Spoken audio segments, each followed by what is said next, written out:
Bonjour à tous, nous sommes le lundi 20 novembre 2023 et aujourd'hui on va se faire une analyse technique journalière grâce à l'outil Vision de FBT, forexbaskettrading.com. Alors comme on peut le voir, nous sommes le soir GMT 8h du soir, 8h15 et donc comme tous les lundis on essaye de commencer notre analyse plus tard dans la journée pour que les tendances du début de semaine se soient déjà formées. Parce que si on commençait à 8h ou 7h GMT du matin, bien on n'aurait pas assez de data, assez de données tôt le matin pour pouvoir analyser correctement nos corrélations, pouvoir voir nos GMT plus 7 et pouvoir voir les premières tendances qui se forment dans la semaine. Et là, encore une fois, une très grande force de ces indicateurs qui ne cesse vraiment de me surprendre, c'est à quel point l'indicateur Power peut être précis dans l'analyse pour montrer lorsqu'il y a des opportunités et lorsqu'il n'y en a pas. Donc en un clin d'œil, on est capable de voir un Australien à 0, un euro à 0,5, un sterling à moins 0,5, un New Zealand à 0, un dollar à 0, ce qui nous montre déjà que du fait qu'il y ait une majeure partie des devises qui soient proches de 0, que les marchés ne sont pas du tout intéressants et qu'on peut déjà laisser de côté les marchés et l'analyse pour l'instant parce qu'il n'y a pas d'opportunité. Mais on va quand même voir pour se confirmer ça, parce que l'objectif c'est pas simplement de croire l'indicateur, mais c'est vraiment de pouvoir confirmer cela avec une analyse visuelle, chartiste des graphiques. Donc on va faire un tour de table de deux devises aujourd'hui. Premièrement du dollar, parce que c'est la devise des paires majeures, et deuxièmement du dollar canadien, parce que c'est celui qui a la valeur absolue la plus élevée, donc qui est à moins 2. Et en valeur absolue, c'est 2. C'est celle vraiment qui sort du lot, car toutes les autres devises ne sont qu'à 1, 0,5 ou 0. Donc, commençons par un petit tour de table du dollar. Donc voilà, on a ouvert le dollar et on va commencer avec l'Australian dollar. Comme on peut le voir, la tendance était baissière, il y a eu un gros mouvement bullish momentum, mouvement haussier. Les marchés ont rangé, ont suivi une sorte de rectangle ici avec des résistances et des supports qui se suivent les uns aux autres, et puis ensuite un breakout de la résistance, donc d'une manière générale, ça ne mérite aucune étoile. Et si j'oserais le dire, Australian dollar, nul. L'euro dollar, absolument nul, parce qu'il a un rectangle, le rectangle s'est cassé vers le haut, mais il n'y avait pas de tendance précédente, et là on n'a pas du tout de tendance. Malheureusement, ce gros momentum ici, d'accord, ce gros mouvement assez rapide a complètement cassé toutes les tendances et potentiellement il va créer une nouvelle lock qui vont pousser les prix vers les hauts et ça nous donnera des opportunités plus tard dans la semaine. Mais là initialement non, on n'a aucune confirmation. On continue avec le sterling dollar, tendance initiale baissière, craquement haussier, les marchés redescendent, remontent, les supports descendent, remontent, il n'y a rien de régulier, aucune étoile à donner, nul. New Zealand dollar absolument nul, vraiment catastrophique. Il avait une tendance générale qui était baissière, il a eu un gros cassement vers le haut, les marchés redescendent et puis ensuite on a encore un retracement. Donc il n'y a pas vraiment de tendance qu'on puisse identifier sur ce graphique. Et on est toujours plus intelligent. Après, on pourrait dire oui, mais j'avais vu que potentiellement il y avait une opportunité à la hausse. Non, si on suivait la tendance baissière, il y avait un gros renversement à la hausse. Si on suivait le gros bullish momentum à la hausse, il y a eu un gros renversement baissier avec des supports qui descendent et des résistances qui descendent. Et si on essayait de prendre un petit mouvement baissier, eh bien les marchés sont remontés. Donc dans tous les cas, on aurait toujours pu avoir tort. Le dollar 4, c'est même chose. Tendance haussière, grosse cassure à la baisse, ça remonte et ça redescend. Donc on laisse vraiment ce genre de marché de côté. Le dollar suisse, lui, il avait une sorte de tendance haussière qui n'était pas assez forte. Gros craquement baissier, rectangle, poursuite du craquement baissier, mais c'est encore trop tôt pour pouvoir appeler ça une tendance.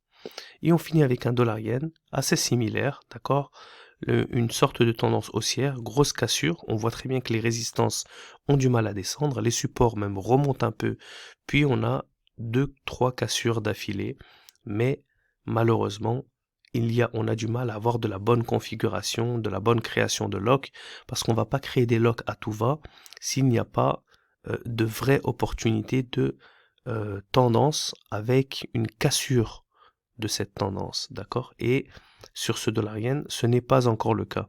Donc un dollar vraiment nul pour l'instant, à laisser de côté. On va voir maintenant le dollar canadien qui est à moins 2.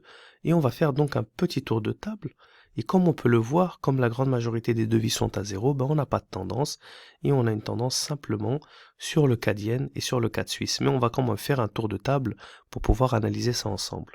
Alors l'Australian CAD avait un semblant de tendance baissière, bullish momentum, les supports descendent, les résistances descendent puis remontent. Donc on a un semblant de tendance haussière maintenant qui est en train de se former, mais c'est encore trop tôt pour pouvoir le définir.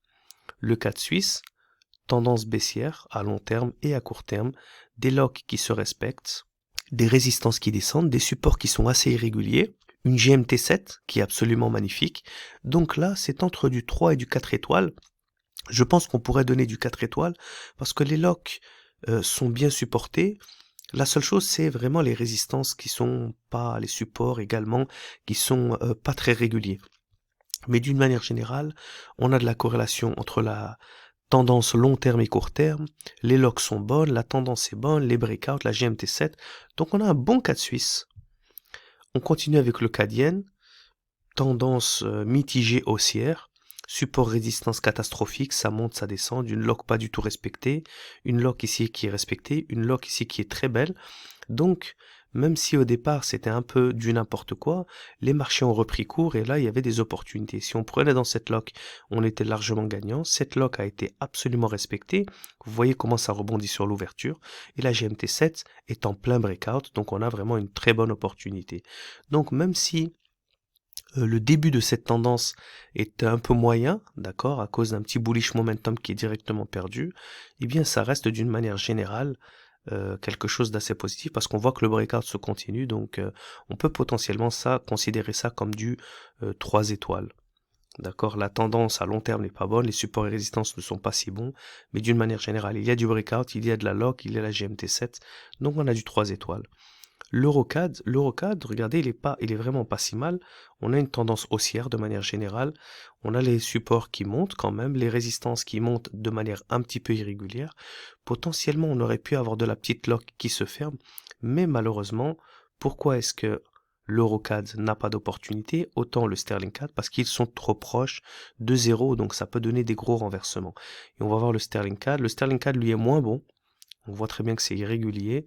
Et si on a d'accord, une grosse poussée avec un retracement immédiatement, ici également.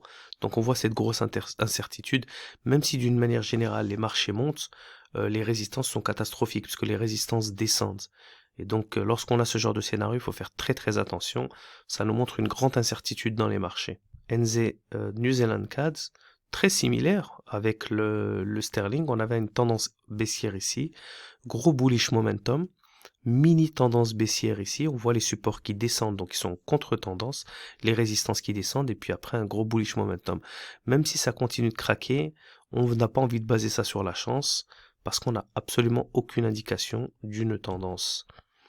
Et on termine avec un $4 qu'on avait vu avec le dollar, qui est vraiment très très moyen, plus que moyen, je dirais même nul, donc il n'y a pas d'opportunité.